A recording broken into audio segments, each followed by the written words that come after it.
All right, so we're back. Not so fast, everyone.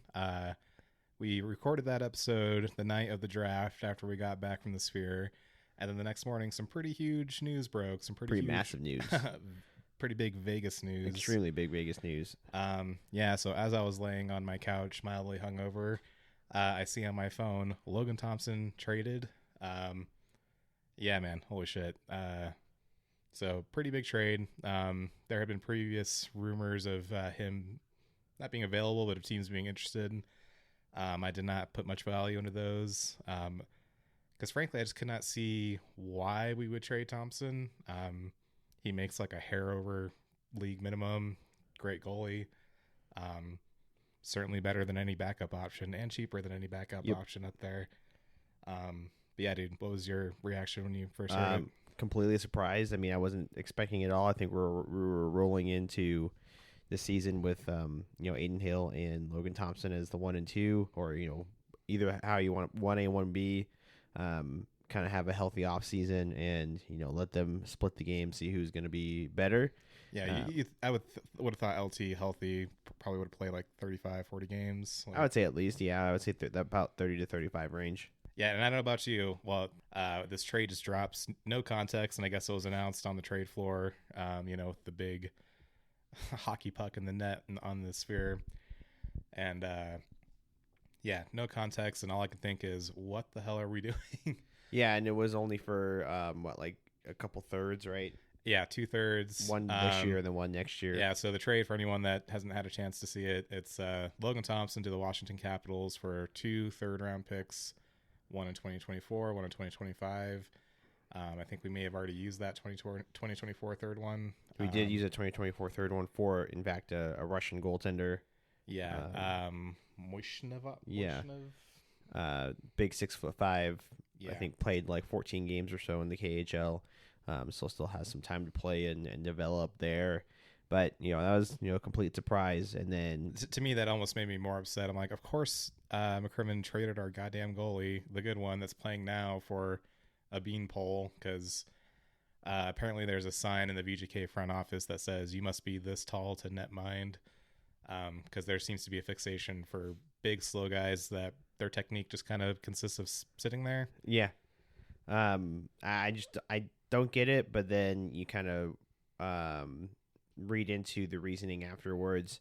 They I believe it was Ben Gotts and then Sinbin and also Jesse Granger all talked to him. Yeah, they were all at the Sphere for the second day of the draft, and we didn't mention yet Logan Thompson was also at the Sphere doing an autograph signing. Yep.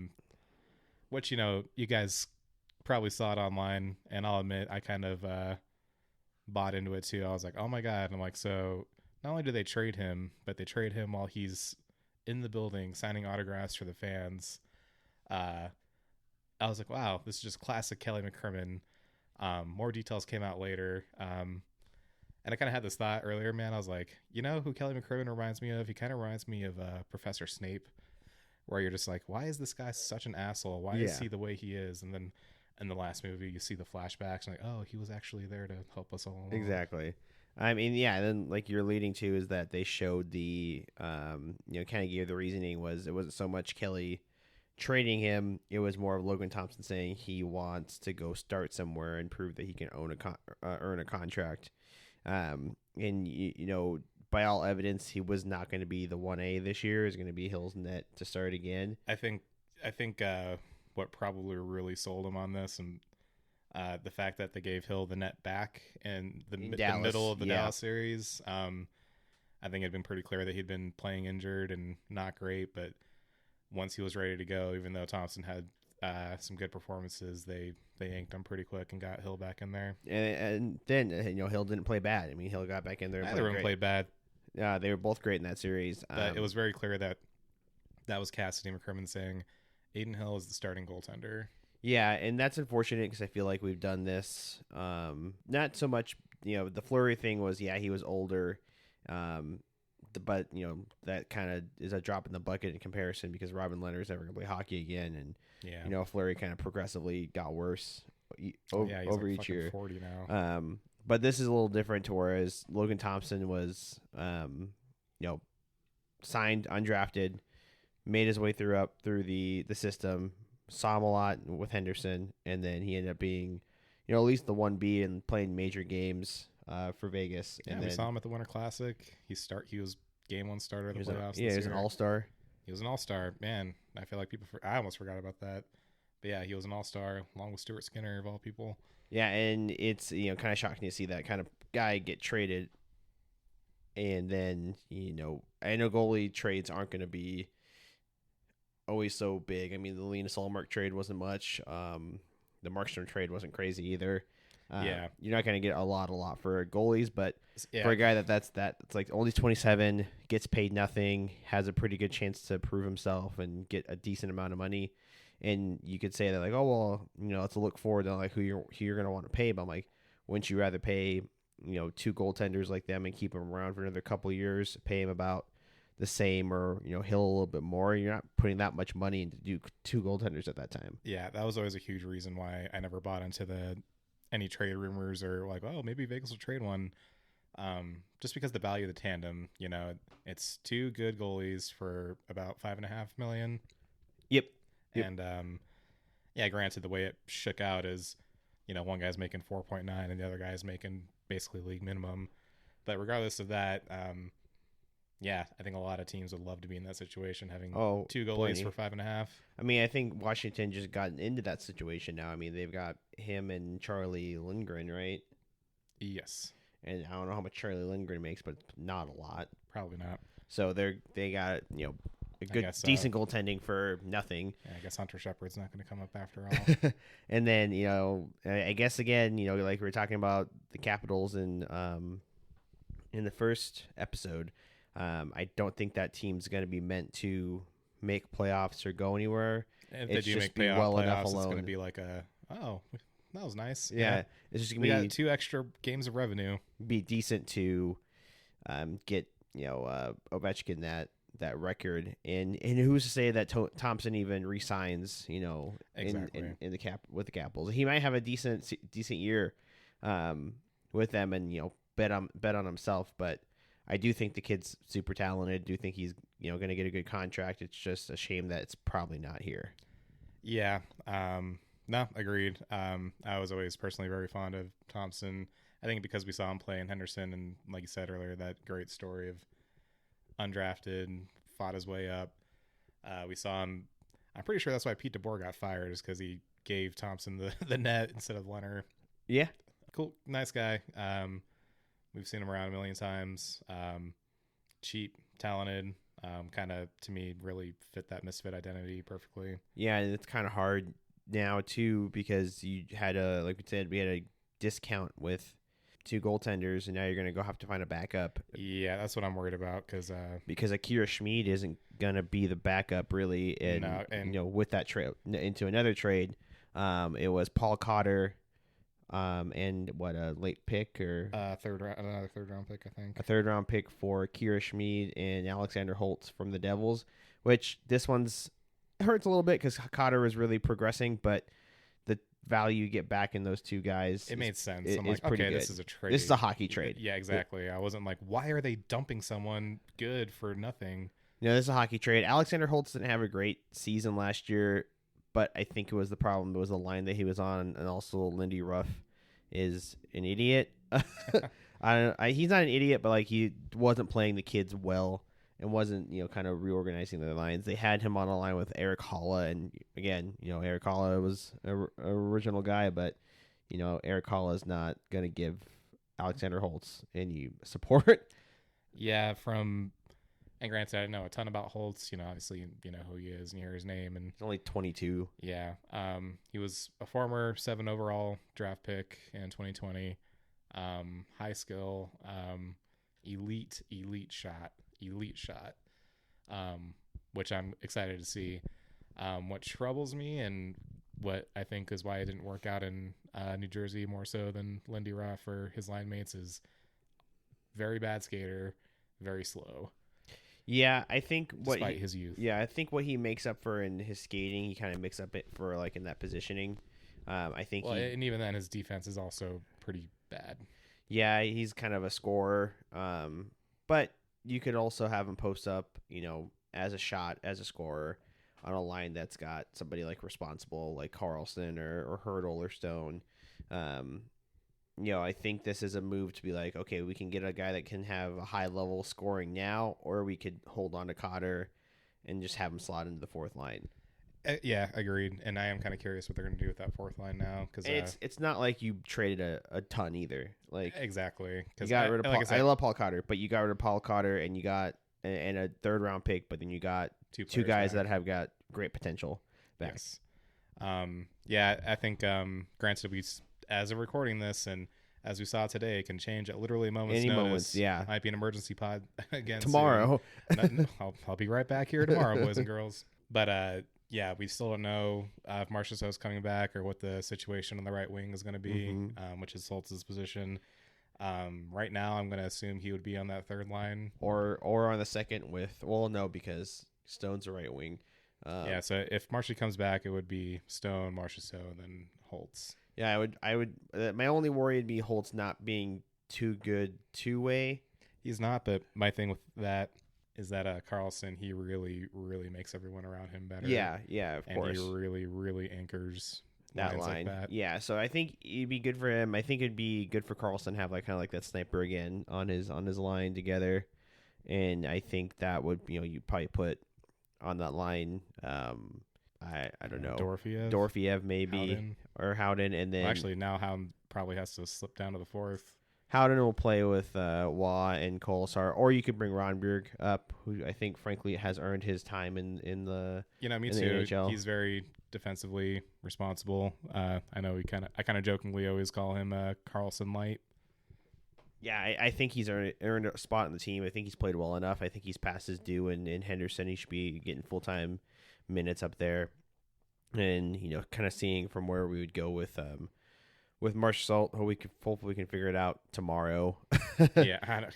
Tomorrow, or, we have free agency days on Monday. Or this is Saturday or we have evening. We have an agreement in place with them. We just have to move money around, and then once that's figured out, Okay, I just checked my phone. No news. Okay. No news. Thank God.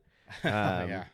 Been glued to my phone all day. Those two are the big two pieces. I mean, the Cotter one isn't as bad for me because we kind of knew his spot as like a kind of fourth line guy, which it's it's neither here or there, but really like the guy, but you're getting back to two good pieces. Whereas the Thompson trade was just kind of like, why are we doing this? But then you find out the why later. I think we mentioned earlier where they had an interview with some of the local reporters, and it was basically kind of Thompson's request that he wanted to go play more minutes and earn his contract versus kind of Kelly not saying anything, and Kelly personally called him. Yeah, I was going to say that's one thing I wanted to go over was, again, there's this whole narrative that again I was kind of buying into for a second there. Like, well, he was signing autographs for the fans, and then they just trade him. So he confirmed, and Kelly McCrimmon confirmed that Kelly called him this morning, let him know. McCrimmon confirmed that it was a request. Thompson confirmed that it was a request. There seems to be no ill will or hard feelings. Yeah, because naturally you go on fucking hockey Twitter or hockey Instagram, and it's 30 comments of, oh, look, guess what Vegas just did? So cutthroat. No, because you wouldn't even. It'd be a dumb Only move. Vegas. That'd be a dumb move to be a cutthroat because he's making, like you said, so little money.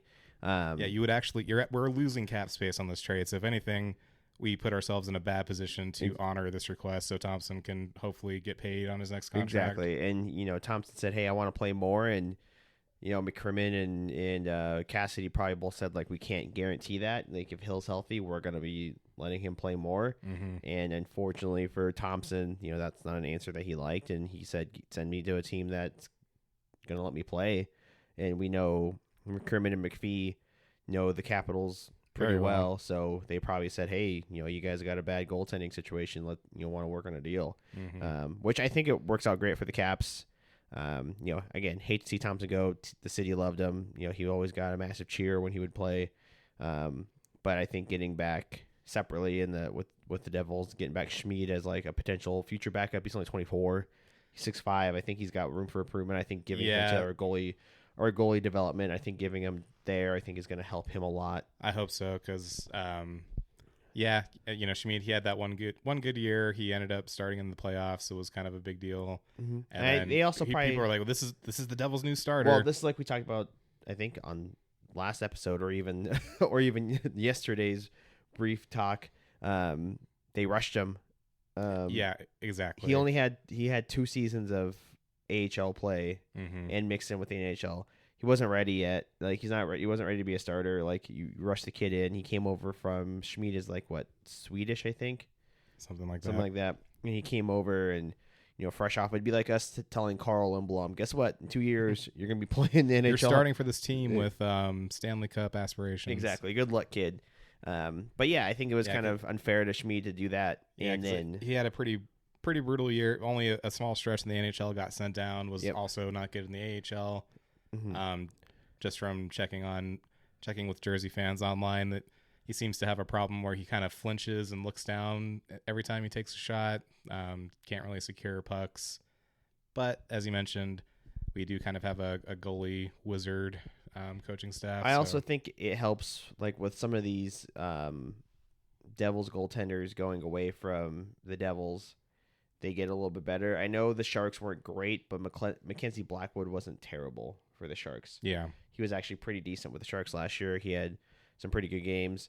And I think it might be the Devils' kind of goalie development. They haven't really developed anything since Marty Brodeur. Well, that and their whole strategy is no vets on the D line, no big defensemen. They got rid of John Marino. Yeah, exactly. Like we're just gonna have a bunch of 5'10" skilled 18-year-olds and Dougie Hamilton and Jonas Siegenthaler. Exactly, but then Hamilton was injured all year, so that probably had a huge effect. Oh, but a massive effect. And then Siegenthaler got injured like what, a third of the year left. He did something to his ankle, and then frankly, I think Luke Hughes just got a lot of time because of the name on the back of his jersey. I agree. And then you also got Nimich, and then I don't even know what that defense is going to look like outside of those 4. And apparently they're in on Brett Pesce.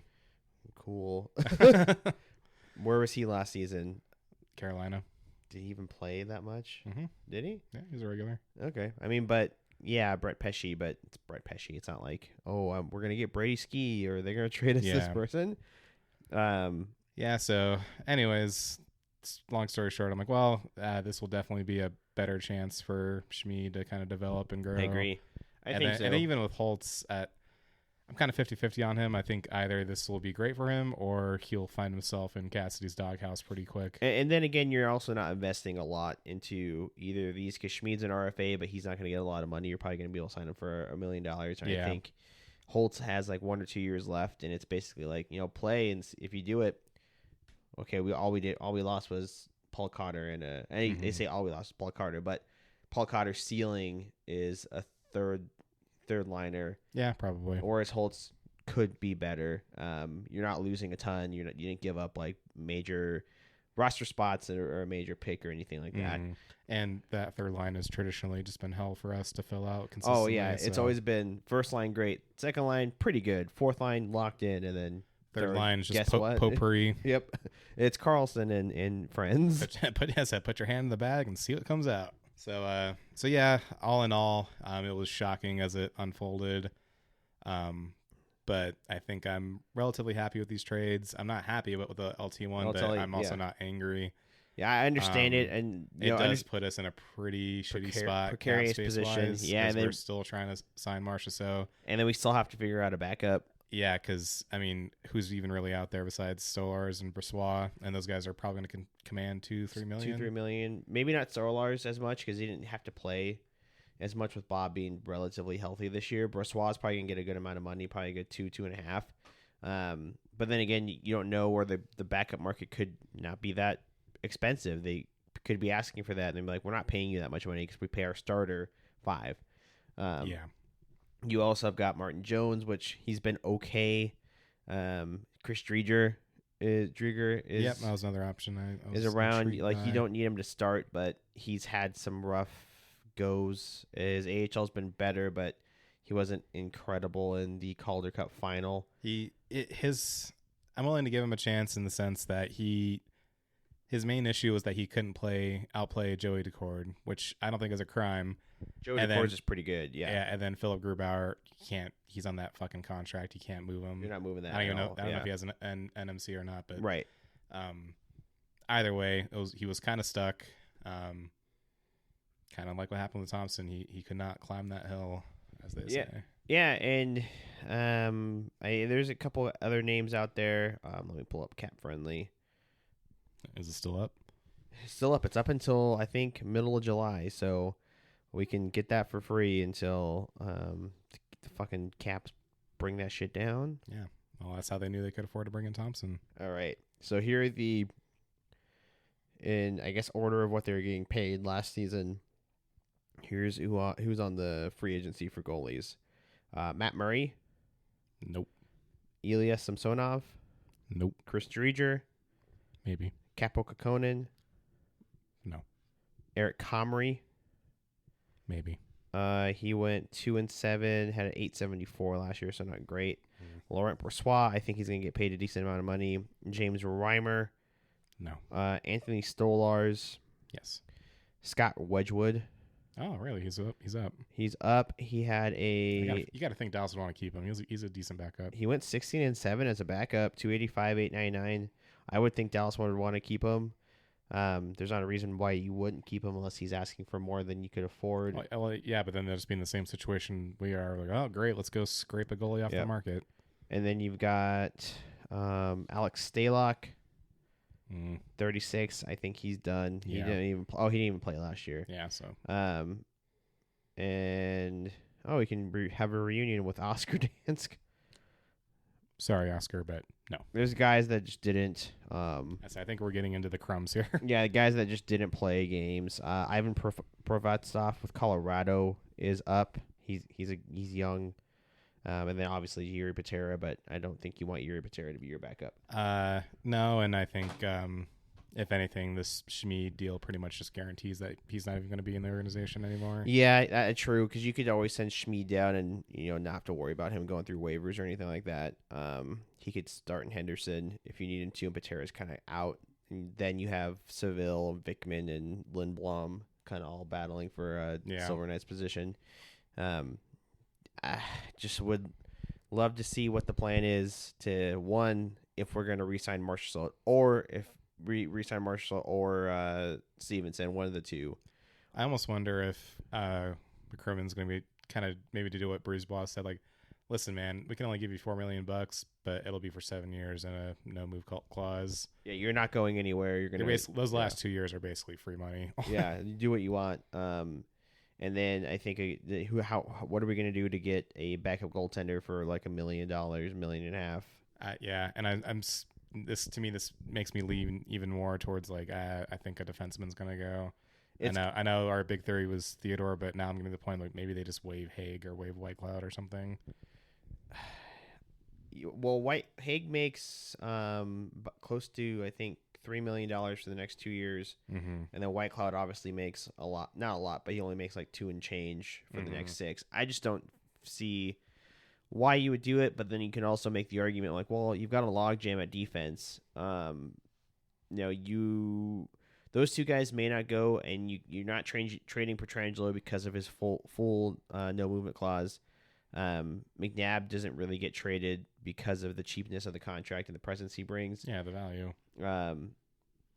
But you do have a logjam at defense. You have, after those 6 of Petro, Haig, Hannafin, Whitecloud, McNabb, and Theodore, you have Korczak and Hutton and Cormier and guys that can kind of spot fill in the bottom pairing, like Dyson Mayo, if they have to. There's plenty of guys that are kind of there. Right, like we said, I could see Theodore getting traded because he's going to be out of contract. But then what else do you do? Yeah. I'd be okay with Ben Hutton as a bottom pairing defenseman that plays regularly. I think he's earned that respect. But it's just like, why would you trade a Haig and a Whitecloud, or waive them or trade them for cash considerations? Exactly. And then of course the organization's whole philosophy is you need 8 defensemen. Yeah. I especially with maybe they bring back Toby Bjornfoot. Hey, his name's on the cup. Um, I just don't see how you kind of. I think Haig's more valuable in a player sense, whereas White Cloud's contract's more valuable in the term and cheapness. But two guys are kind of, I would assume, valuable to plenty of teams in the league, just because of how young they are and their ability they bring. But I would hate to see to lose either of those two versus a Shea Theodore. Yeah, Shea Theodore is original, but he's gonna do more money in the long term versus either of those two players. Exactly. Yeah, because either way, I feel like we're gonna lose him either way. Because we can't afford to keep. We're not gonna him. be able to afford him because if we just took Thompson off the table for next year's re-signing, and then that means that cap raise is essentially going to go to Aiden Hill outside of Aiden Hill having a terrible year. Mm-hmm. And then after that, the more money on top of that's going to go to Jack Eichel. So the money's spoken for, and I guess, we can go back like we talked in episode 1. We're like, oh, the money's spoken for. You got to give these people raises. And I think that McCrimmon probably looked at like, hey, we're not going to be able to pay Thompson probably what he should want, and he's going to want to play games. So if that money's going to be Jack's, it's going to be Hills, it's going to be certain players. It's like, well, sorry, LT, we love you, but where do you want to go? Yeah, maybe the long term it probably works out better for both team and player. Yeah, and I think LT's fully going to prove himself, and earn a good contract, whether that's still in Washington or wherever he may be. I think he's going to be around for a good amount of time in the league. But it's just a shame that's going to knock him on the Vegas Golden Knights. But from there, like we said, a lot of things to happen before Monday, and if they even do happen before Monday, because there could be agreements in place where you have to figure they're finding a trade partner to keep Marshall, that they're keeping that all under wraps. Because I know everyone always loves to focus on July 1, and that's where the bulk of the deals happen. But it's really like kind of that whole week deals kind of trickle out. Yeah, and if both sides are willing and talking, then I think there's enough maturity to be like, I can wait a week to sign this deal. Yeah, I don't think Marshy's in any rush to sign a contract with anybody. Like he'll see what he has available, and again, if McCrimmon said, guess what, we'll figure something out. But what I fear is if he's still in town, he's gonna walk outside. It's gonna be 114 degrees. He's like, actually, I don't want to live here anymore. But also, Jonathan, just think about this: you don't have to pay a state tax. Very true. Very true. There are also a couple kind of big trades and big deals aside from us today. I think Utah was kind of wheeling and dealing. As we mentioned earlier, or last episode, or whatever it was, they did not have a single defenseman under contract. Two great ones today. Yeah, that was a shocker. Mikhail Sergachev for Connor Geekie, JJ Moser, a 2025 second and a 2024 seventh, which I think is a pretty good deal for them. Connor Geekie's is good.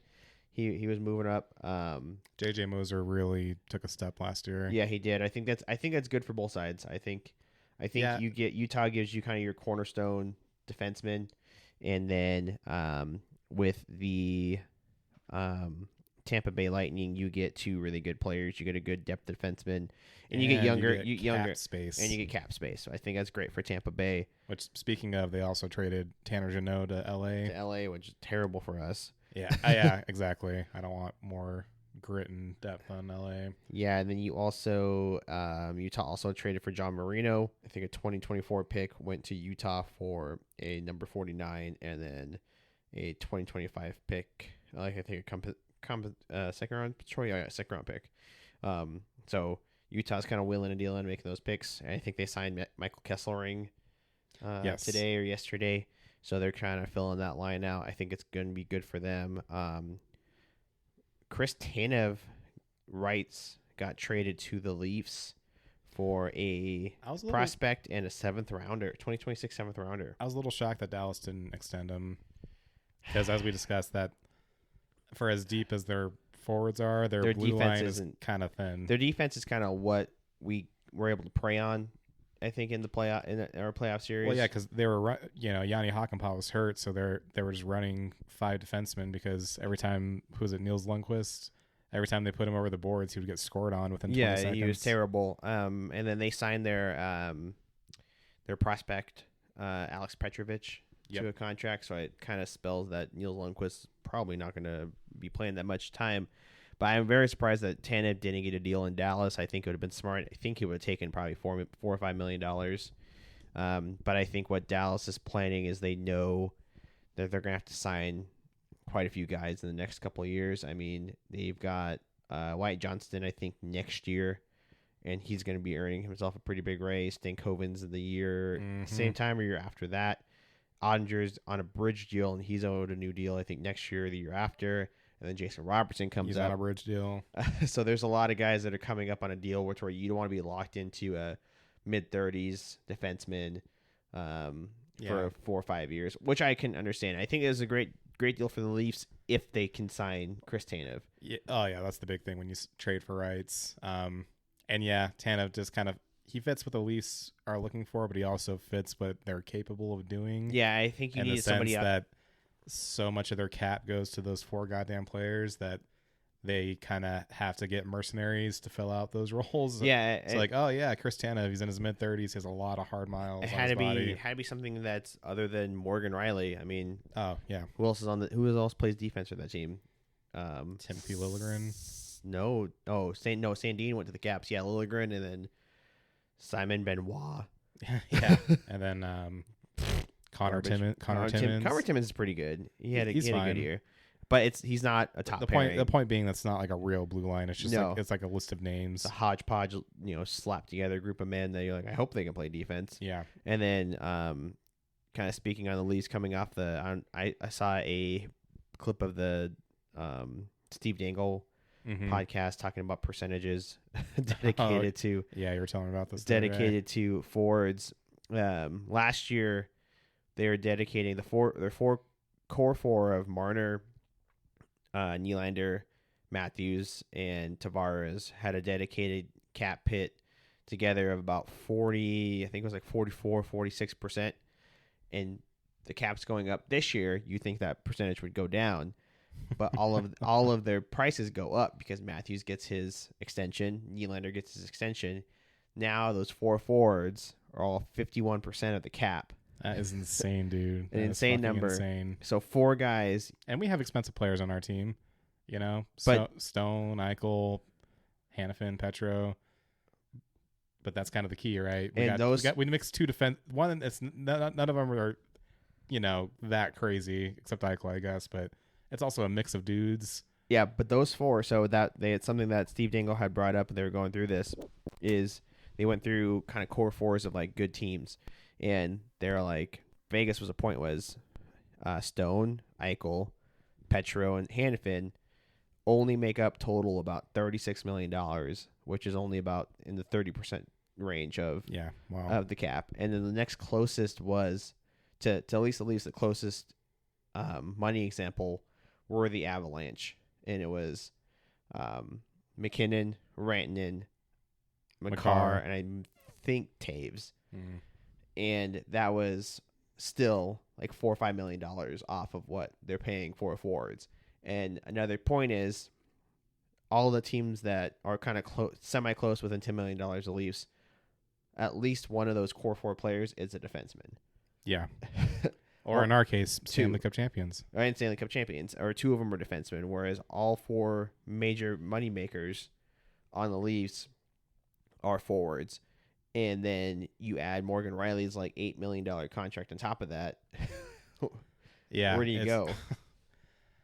Yeah, and I don't know if we mentioned this, but do you hear that it looks like they're leaning towards extending Marner instead of trading him? Yeah. Why? So, well, we know why, because it's Toronto, man. They're not there to win. They're there to sell tickets, sell jerseys, sell merch, tickets, sell corporate seats, put Mitch Marner's face on a box of cereal. That's kind of that's why I love have Austin Matthews break some goals records. That's why I love Bill Foley and to an extent Kelly McCrimmon is they're willing to make the hard choices to make the team good versus hey, we're only here to sell seats and merch. Exactly. It's a long, hard road to get to a championship, and if you're not willing to make those hard decisions, then what are you doing as a GM and ownership?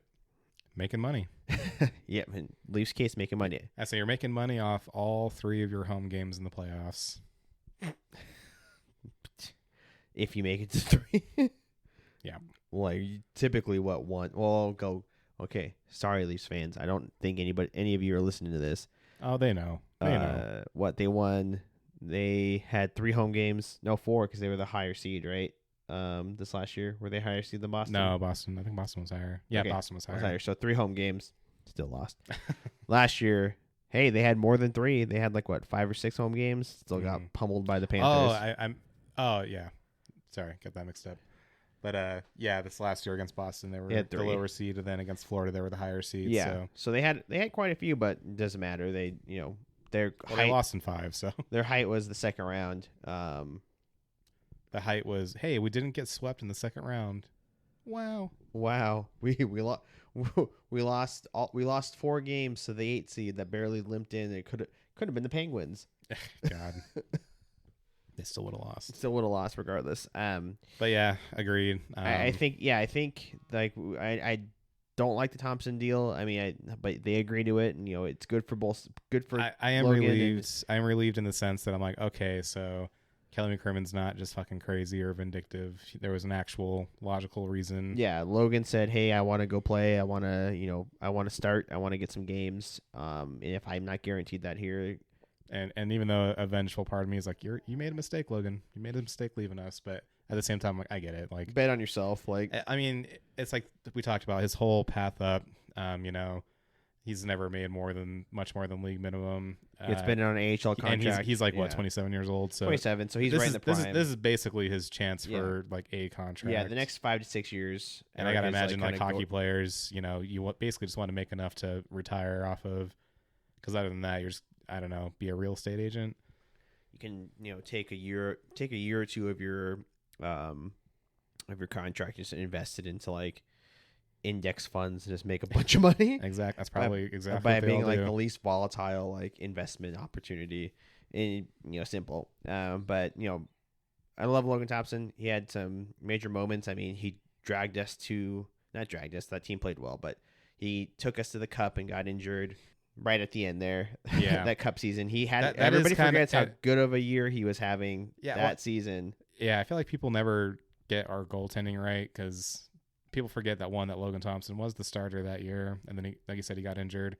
But then I also hear people say like, well, Aiden Hill was their 3rd or 4th goalie. I'm like, no, he wasn't. No, he was wasn't. the back. He was brought in to be the backup or the starter. Backup / 1B. Yeah. They split games like with a slight edge towards Thompson. So Thompson was definitely the starter, but it only looked like that Aiden Hill was the 3rd or 4th goalie is because he got injured as well and had a rehab start in Henderson. Yeah, and so then we brought up Brossoit, then we traded for Quick, and again, I feel like people are like, oh yeah, so Quick was probably the backup or the starter. I'm like, Quick was never going to play a game in the playoffs. He was there to literally, we'd made that trade so he could play like 8 games. Yeah, and then he could so we could finish the year without having a tandem of Patera and Seville. So yeah, he was there so he could also give Hill and Brossoit some like vet leadership and like guidance for guys that haven't been in the finals and haven't been on a deep cup. Remember, Brossoit got hurt at one point too. Brossoit got hurt in the Edmonton series, I think like game 2, and that's when Hill came in and shut it down for the rest of the series, the run. Yep, but yeah, Brossoit outplayed Connor Hellebuck. He did. He was not the backup. But yeah, we love you, Logan. If you ever hear this, I have your jersey on my. We both do. Yep, have his number on on my graveyard of jerseys for players that no longer play for Vegas. Have his number on our reverse retro. It's right in between my Pacioretty and my Tuck. I have Thompson and a Tuck. I think that's all I have, and soon enough, probably a Theodore too. As we'll say, yeah, we'll add that to the list because I also have a Theodore. Yeah. But loved what he did, loved what he brought team, loved his attitude and his energy and his. I think one of my favorite outside. I think you and I's favorite kind of Logan Thompson moment was when the year we missed the playoffs, and he was kind of in that run of he was playing a lot of games, playing a lot of shutouts. He saved a key shutout or key shootout goal, and he flashed the 4-3 to DeBoer. That was the Stanley Cup year, wasn't it? Was that Stanley? No, I think it was the year before. Because Cotter played the year before with DeBoer a little bit. I'm not challenging you on this, but I'm just going to say either way. I think it was the Stanley Cup. Either way, I think In the wintertime. Yeah, either way, he flashed the 4-3 for Paul Cotter because he knew Paul Cotter's ability, and soon enough, Paul Cotter hopped over the boards, Yep. finished the game in that shootout. My other favorite Logan Thompson moment that's outside of hockey is the kind of the player interviews they would do, just the fun ones. I think it was this last year or the year before, and they're like, who would survive in a horror movie? And everybody's going Carrier, because he's like a survivalist or like lives out in the wood. But Thompson goes Carrier, and he goes like, yeah, look at that big old head. I mean, look at that head. Fit lots of knowledge in there. It fits a lot of knowledge in there. I was dying. Yeah, I think my favorite Thompson moment was actually in Henderson. It was when his star had kind of started to rise. He had a good run in the NHL, and I think he came back to Henderson for a few games. But this was still at the Orleans. So, I have some love for that building, but dingy, dark. Pretty empty that game night. I think it was in the middle of the week. I don't remember who we were playing, but I just remember other team dumped the puck in and went behind the net, and Thompson was kind of on his pads because he thought it was going to be icing, and it kind of shot past him, and he was kind of taking his time going to get it, and he didn't realize that an opposing player was screaming up the wing, like coming right up on him, and I was close to the glass, so I just yelled, "Cover it!" And he heard me, and his hand shot forward and grabbed it. And so I always used to joke, I'm like, I did briefly coach Logan Thompson. So the Logan Thompson 4-3 flash was November 28th of 2022. So that was during the Cup. Yep, that was Cup year. So you're right.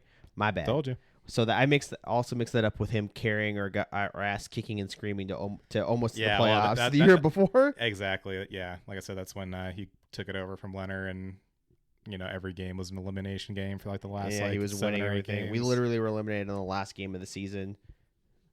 Yeah, God. But on my birthday. But hey, we won a cup the next year, so that's what matters. Because by the Sharks, by the Sharks in a shootout, Thompson made every save. He extended it to like 7 or 8 shots. An insane and we just could not score an a insane amount goal. of rounds, and like it ended up like playing. It went to the point where like we had third liners taking shootout goals, but. Yeah, see, great memories to have. Like I have great memories of Logan Thompson and Fleury. I think kind of goalies kind of make those memories either good or bad more than a lot of forwards do. Because you can remember forwards for being like captains or having great moments, but for the most part, those goaltenders are going to be there a lot longer than most other forwards. They're going to be the key to winning your games and kind of like with Aiden Hill. It's like a quarterback. It's when you succeed, you worship them, and then. When you're not succeeding, everyone turns on them at the dumps on the them. hat. Even though it happens, I feel like I think we've talked about before where I like to compare goalies to like pitchers in baseball. Yeah, to where like you're never gonna have one guy be completely dominant and play all the games. It's a good rotate. You have to have a good rotation, and their mentality is key on how to keep games from getting out of control. You have to have a calm guy and a guy that's going to be able to hold the game down. In net. But I think he'll, if he has a good offseason, I think he needs this offseason. Yeah, rest. I think it's a good rest. I think he's going to come back around and play pretty well. I mean, he was pretty decent when he started coming back in the Cup run. He was having a good year, and then the beginning of this year, he had a great start. Oh yeah, I was up until he got injured. Yeah, I was like way too early Vezina predictions. Yeah, up until he got injured, he was by far and away the best goaltender in the league. He had the most wins, the best save percentage, the best goals against, the best even GAX. Like he had all his stats were amazing. And then he got injured, and it kind of was slow going back from him from there, and never really got back to that peak. But I think a good off season, a good training camp. A good kind of rehabilitation in this off season is going to really help him get back to where he was. Him and a lot of the guys. Yeah, I think he 100% has got the ability. Would love to see who's going to back him up. I don't want him to play a Jake Ottinger-esque, schedule or Alexander Georgiev-esque schedule. Yeah, and not to put a wet blanket on it, but we don't know if he's even capable of doing that because I don't think he's ever played more than like 35 games. Yeah, and I don't want to overwork him, and I don't want to come into the playoffs if we do make the playoffs next season. Like a Georgiev situation where he's just tired and getting, shellacked, or even Ottinger too. Like Ottinger had a good series against us, but it wasn't like an incredible series. it was low goals, but it was low goals because of DeBoer's system versus Ottinger's play, and then turns around and Yeah. lets in a ton of goals against Colorado and doesn't have a great series against Edmonton. So I don't want to overwork a guy that hasn't been worked that hard. We need somebody that can kind of spell his off nights and be a good backup. Agreed. So we definitely need someone that can share the load. But I would love Scott Wedgwood, and he's a great backup. Yep, I love him or Brossoit, but maybe even Stolarz. Just depends on the market on how that goes. Like whatever like I said, that's the shittiest part of it is whatever the first backup domino to fall is. That's kind of like you're gonna be your gauge for the money. Like say for example, none of the backups signed in the first week. I know it's months and months of free agency, but none of those backups signed in the first week that people want. And it comes down to like maybe Brossoit breaks open and gets like $1.5 million contract. I wouldn't mind having a similar backup get paid the same amount of money for us. I don't think that'd be unreasonable. Like bringing the Stolarz or Wedgwood if those guys are unsigned. I just don't want to like miss out on somebody like either all three of those guys and end up with a Matt Murray or Ilya Samsonov. God. I think Samsonov could be all right in a backup role. And well, here's the deal. Can you really put anything against... You can put some goals in some games against Toronto goalies, but can you really put it all on them considering how bad Toronto's defense has been? Well, that and just the sheer pressure. I feel like that's always been the thing. One with Samsonov and two just with goalies in that market in general. Look at Freddie Anderson. He left that market and he's been great with Carolina. Yeah, maybe not as great in the playoffs, but generally better than he was in Toronto. And then Ben Bishop left Toronto and went to Dallas before Ottinger came. Yeah, he got injured in the bubble and everything, but he was great with Dallas.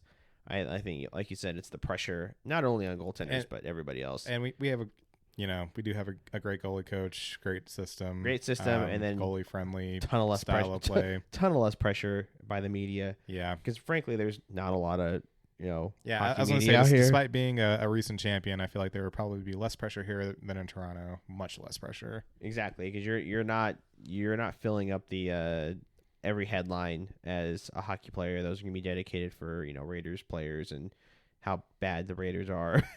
Put it to you this way, I don't think I would have it in me to hop on these mics and go on a 3.5-hour rant about just how shitty he is if he has like 2 bad games in a row. Exactly. If he's got a couple bad games, regardless of the goaltender, if he's got a couple bad games, it happens to goaltenders. It happens to every player.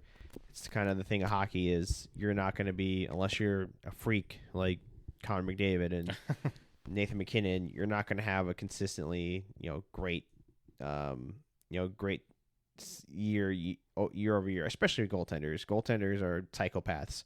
Like they have those are the guys that can have like crazy rituals and like very specific kind of dealings and ways of doing things. Whereas like Nathan McKinnon is kind of a crazy person. Yeah. So I don't know. Overall, looking at these deals, I think one thing I'm kind of taking away from it is at the end of the day, even though it's risky, it is an infusion of talent and youth, and I think that's something that we are both a little worried about. I mean, it's kind of like that mid-level goaltender you don't have in that age range yet. Yeah, he has, but like I said, he's not great. He didn't have a great season, but he has potential. He's only 24. Holtz has 6'5". Potential. Oh yeah, Alexander Holtz has got an incredible potential to be a kind of finisher, a la like Jonathan Marchessault, like a finishing.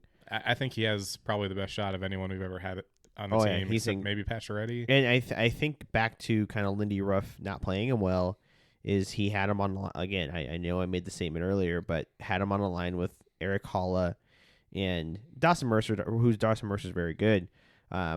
Play Alexander Holtz with Jack Hughes. Yeah, or just it's a great asset. Find a way to develop that asset. Mm-hmm. And who knows? Maybe we'll be wrong. Maybe we'll get halfway through the season. I'm like, oh my god, he's bad. Trade this guy at the trade deadline. This kid. Or maybe he'll pick it up and maybe it'll be a natural fit. Who knows? Maybe he scores 30 goals. Some guys just need a change of scenery. I mean, and I'm not saying this to like talk ill of New Jersey, but frankly, we're a much better structured team. We're a veteran team. we're an experienced team. I think it's a much more stable environment with a strong locker room and Yeah, with you like know, all that veterans that good he hasn't stuff. had before. He hasn't had a kind of a guy to look to like a Jack Eichel or Mark Stone or And Jonathan Marchessault. Jonathan Marshall, forwards that haven't been there because I mean he got to New Jersey and it's like, oh, okay, Eric Holla and Jack Hughes is still a kid. Darcy Mercer's a Yeah. kid. Timo Meyer has really not been that good. Oh no. Andre Palat was only came over there last season. There hasn't been a consistent locker room of like a consistent four or five group of vets there. Yeah. Kind of to lead these kids along. Yeah, I know I said his skating's not great, but still he's a young guy, and once you become that kind of veteran championship team, that's something you have to worry about is becoming the old slow team, Yeah. So yeah, you gotta roll the dice on guys like this sometimes, and we'll see how it goes. Yeah, hopefully it works out for us. I mean, again, didn't have to give up a ton. Wasn't like the Tomas Tatar kind of deal where he gave up a lot, or even the Anthony Mantha deal. Anthony deal, where he gave up a ton. Gave up a second round pick for that one. So, but at least Holtz is still only 22 years old, and has got a lot of time to grow. And he's an NHLer. Right now, he's got time to grow with the team. He's not a question mark of can he play a full season. He can play a full season. It's just he's got to play, in the right system and with the right guys. Yeah, I was looking at his stats, and he actually did play all 82 games. So yeah, he's got experience. I think it's great for us. A lot of guys on our team did not play 82 games. I think it's great for us. I mean, that helps us out with like kind of that question mark of, are we going to play Brisson? Are we going to play? Are we going to play Brisson? Are we going to play? Where are we going to play Dory? Where are we going to play Cotter? And now, I would think, at least in my mind, if we sign Marshall, I think this team is pretty well set, in my opinion. I think that top lines, we sign Marshy, that top line stays the top line. Second line is going to be like Dory, Hollerstone, and then the third line would be Carlson, Holtz, and maybe like Howden. Yeah. And then the fourth line is just going to be Wall, Kolosar, and Reinberg, or Reinberg can come up with Carlson. I think that's not a problem at all. Yeah, I could see us getting one and then more forward. Brisson's still kind of waiting in the wings. Yeah, I'm still not convinced on Brisson. Obviously, it's great seeing him in Henderson, but I feel like he's starting to get a little far removed from his draft date, and we're having all these criticisms of Holtz, but Holtz has been playing in the NHL. Like, yeah, Brisson can't even play. make the team. Yeah. So I'm honestly at the point where I'm like, if he doesn't make the team out of camp, I think he's just got to trade him, or he should just get ready to join Gage Quinney as a career Henderson. Yeah, I agree. I mean, ideally, Brisson would be like Brisson playing on that second or third line. I think he'd fit well with Hurdle and Stone, and then Dory plays with like Holtz and Carlson, and then like Reinberg. No, you didn't even have Reinberg. Then you would have Howden play with Waugh and Kolosar, where he's used to that group. But the fact of the matter is, Brisson needs to make the team out of camp. Yep. I think it's this year or not. Like even if he does, I have a hard time thinking that management's going to say, all right, we're looking to get another cup, and we're going to comfortably do that with Brisson and Dorofiev and Holtz on the team. And three under 23s. Yeah, exactly. And two of them, not a ton of NHL games. Yeah, and that's hard. I think Dorofiev's got his spot locked in. Holtz has got his spot locked in. Yeah.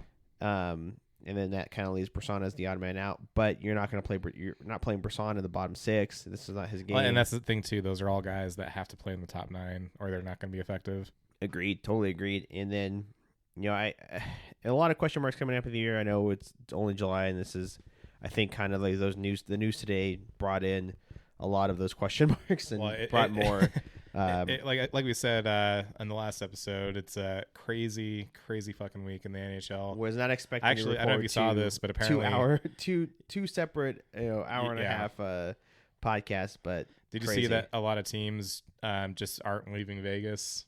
Like they came here for the draft, and they're like, well, it's almost free agency. We're setting up shop here, temporary headquarters in Vegas. Wow, no, I didn't see that. Yeah, that's how cramped this off season is or has I don't been. blame them, because I mean, just spend the first couple weeks of free agency, or first week of free agency here, and then move on to go back home.